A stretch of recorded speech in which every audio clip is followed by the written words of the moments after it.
Well, hello there, how is everyone? I hope you're well, you amazing, beautiful, wonderful people.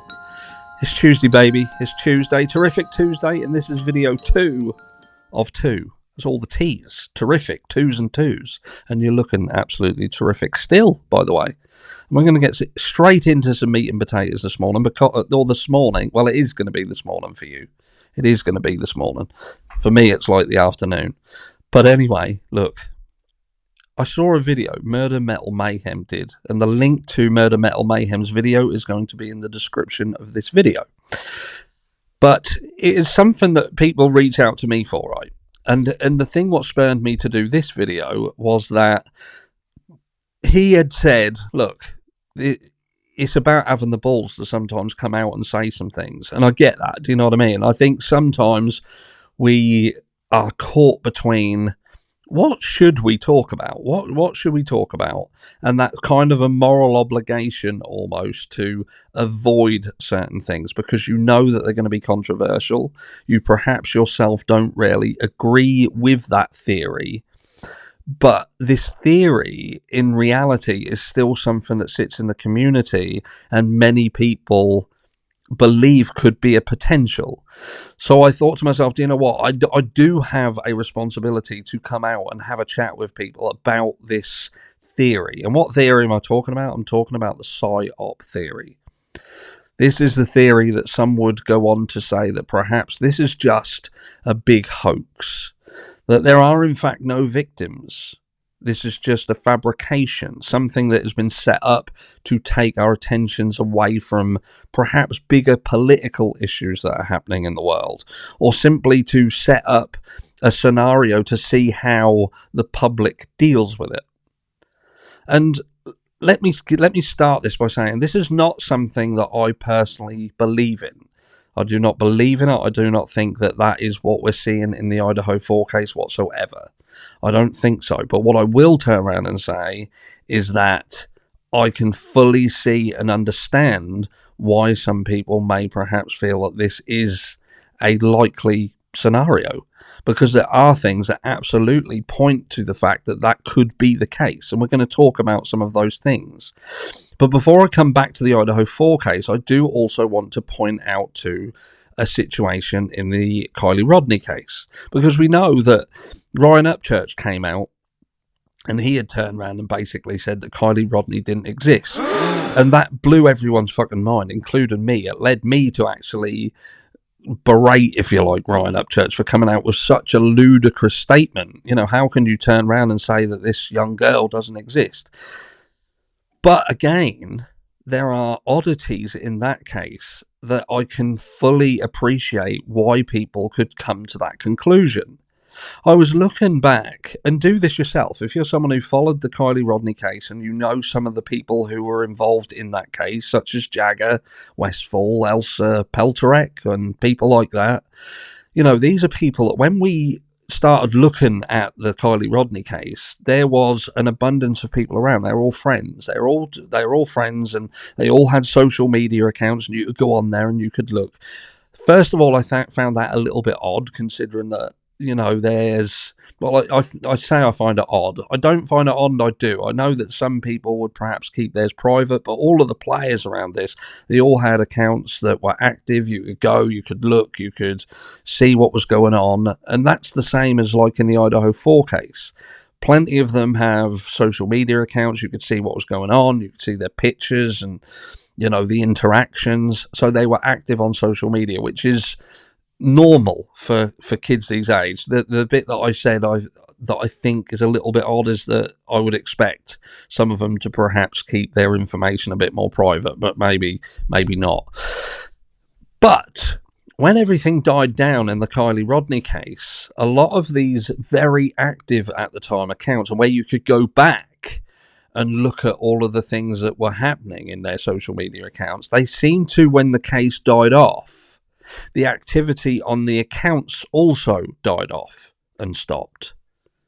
So it was almost like their online lives absolutely and abruptly came to a halt in line with the end of the Kylie Rodney case, as if that was like, right, that's done. We're done with that and we're moving along. And in fact, some of the accounts that I had actually clicked on and followed on the likes of not Snapchat, Instagram, have subsequently been removed because they're just not there anymore. And I was following them to see whether people we do, content creators, we follow accounts to see whether they upload anything, say anything, make any statements.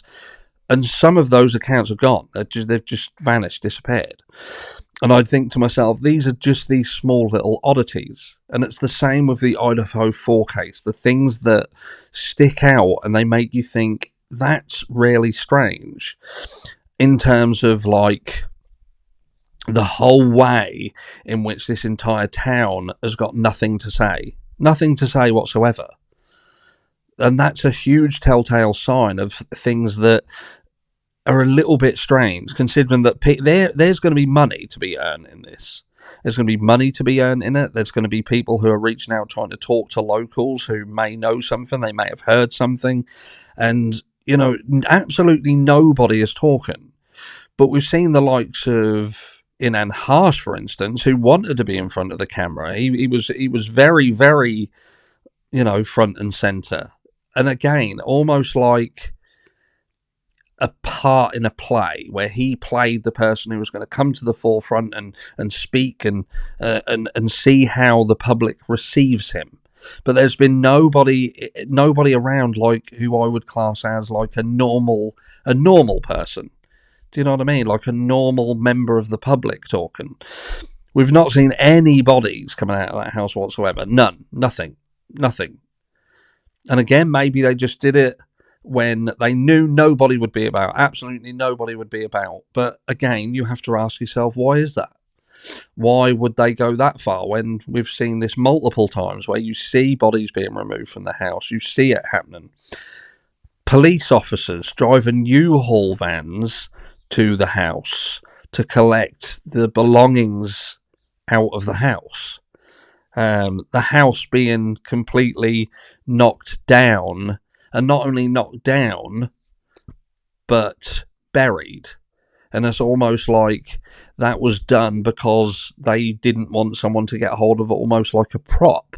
So there was something in there that would lead someone with a more trained eye to find something that further wouldn't sit right. What if someone found that place and found that there wasn't actually any blood in there at all? There was nothing in there at all. And again, it's like when we saw the outside of that home, we didn't get to see in there, but there was strategically blood on the outside of that house. Almost to turn around and be like a shock factor. It was almost like a staged shock factor. Because I thought to myself, how would that have even happened in that house? Think about the way in which this crime actually happened. What would lead there to be blood on the outside of the house? That's a bizarre one, but again, it done its job. It was a shock factor. It done exactly what it was supposed to do, and that was that people looked in, they saw this blood on the outside of the house, and it was enough to make people then consider what it was like inside. And do you know what I mean? That's, to me, it just seemed like kind of a staging. But again, I'd want you to tell me what you think. Because again, this isn't something that I believe is the case. But when I think about all the little things, all the little situations, all of the people that scattered when this crime went off, just disappeared, left the area. Nobody got told to stay. Brian Coburg, the way he looks as cool as a fucking cucumber, which he does look as cool as a cucumber. And even if you're innocent, and you're innocent, you're facing the death penalty, would you look so fucking cool, calm and collected? I just don't know. It's like Judge John Judge, for instance. He, most of the time, looks like he's borderline on the verge of laughing. And he is smiling in the courtroom. And then you've got the polar opposite in Bill Thompson, who's a crazy little angry man. But Judge John Judge and this... it's just something that don't sit right. There are things that don't sit right. So you have to make your mind up as to whether you're kind of leaning into this PSYOP theory And if you're not, and you think that's absolutely ludicrous, then step back and try and see all of these little oddities and think, all right, then what do they mean nothing? Is it just coincidental? Are these things just coincidental? Again, where I talked about the social media all of a sudden abruptly stopping and coming to a halt, it's no different than what we've seen in the Idaho 4 case. These all had lives. They all had normal lives, all on social media, all friends, and everything just abruptly came to a halt. It's like Dylan Mortensen and Bethany Funk. You know, what happened to their lives after this crime? If it was just simply this was people in the house that they lived being killed, and then they caught the guy who did it, and it's now about his trial and finding him guilty, then why are their lives so seemingly and in alignment with one another vanished into the ether? Gone out of the air. Just, there are some things that make that hold weight.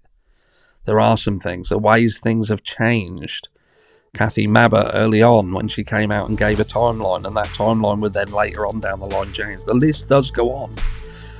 These things around the IgG information and not being able to really pinpoint anything, and the amount that's hidden behind a gag order that leaves people guessing and filling in the blanks. Cy Ray now coming in with another interjection of information that sparks it off again. Let me know down below what you think, and I'll catch you all in the next one.